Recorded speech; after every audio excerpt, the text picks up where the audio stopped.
pollen study on the shroud starting in 1973.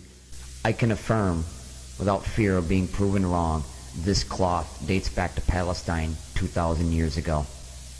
And with that, we're going to look at the pollen evidence.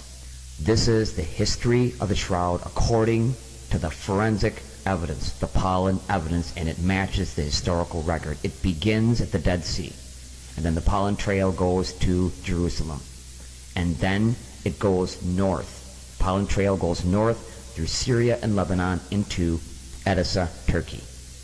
Then in the year 912, according to the historical record, it was brought to Constantinople.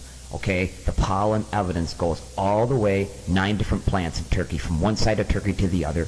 And then in 1204, the shroud is stolen by French crusaders. It goes through Romania and Hungary, and then across the Swiss Alps into France. And for a brief period of time, the shroud was in the open air in Spain, and then back into France in the 14th century. And then the Savoy family purchases the shroud of Turin, so it winds up in Turin, Italy. At one point, the shroud was taken into Rome, and there are pollens from Rome on the shroud, and then back to Turin.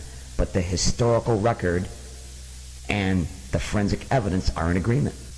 On a side note, the shroud of Turin was in the open air in a city 150 miles south of Constantinople called Troas. Paul of Tarsus makes mention of it, of a cloak that he left there. And then it goes across the sea into Greece. There are pollens from Greece on the shroud. It was there briefly. There's only a pollen from one plant. And then it either went back to Troas and back to Constantinople, or the other possibility is the Templar Knights brought it into Greece.